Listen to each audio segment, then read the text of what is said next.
ಗಂಗಾ ನದಿಯಲ್ಲಿ ಸ್ನಾನ ಮಾಡುತ್ತಾ ಬಿಯರ್ ಸೇವನೆ, ಯುವಕನ ವಿರುದ್ಧ ಎಫ್ಐಆರ್ ದಾಖಲು. Video viral.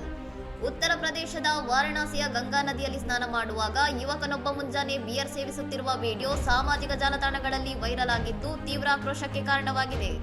ವಕೀಲ ಶಶಾಂಕ್ ತ್ರಿಪಾಠಿ ಎಂಬುವರ ದೂರಿನ ಮೇರೆಗೆ ವಾರಣಾಸಿಯ ದಶಾಶ್ವಮೇಧ ಪೊಲೀಸರು ಶುಕ್ರವಾರ ಅಪರಿಚಿತ ಯುವಕನ ವಿರುದ್ಧ ಭಾರತೀಯ ನ್ಯಾಯ ಸಂಹಿತೆ ಅಡಿಯಲ್ಲಿ ಅಧಿಕೃತವಾಗಿ ಎಫ್ಐಆರ್ ದಾಖಲಿಸಿದ್ದಾರೆ. ಧಾರ್ಮಿಕ ಭಾವನೆಗಳನ್ನು ಕೆರಳಿಸುವ ಮತ್ತು ಸಾಮರಸ್ಯವನ್ನು ಕದಡುವ ಕೃತ್ಯಗಳಲ್ಲಿ ತೊಡಗಿದ ಆರೋಪದ ಹಿನ್ನೆಲೆಯಲ್ಲಿ ಬಿಎನ್ಎಸ್ ಸೆಕ್ಷನ್ 196 ಹಾಗೂ 299 ಅಡಿಯಲ್ಲಿ ಈ ಪ್ರಕರಣವನ್ನು ದಾಖಲಿಸಿಕೊಳ್ಳಲಾಗಿದೆ. ವೈರಲ್ ವಿಡಿಯೋದಲ್ಲಿ ವ್ಯಕ್ತಿಯೊಬ್ಬ ನೀನು ಬ್ರಾಹ್ಮಣನಾಗಿದ್ದರೂ ಗಂಗಾ ನದಿಯಲ್ಲಿ ನಿಂತು ಬಿಯರ್ ಕುಡಿಯುತ್ತಿದ್ದೀಯಾ ಎಂದು ಪ್ರಶ್ನಿಸಿದ್ದು, ಅದಕ್ಕೆ ಆರೋಪಿಯು ಇನ್ನು ಮುಂದೆ ಕುಡಿಯುವುದಿಲ್ಲ ಎಂದು ಉತ್ತರಿಸಿರುವುದು ಕೇಳಿಬಂದಿದೆ.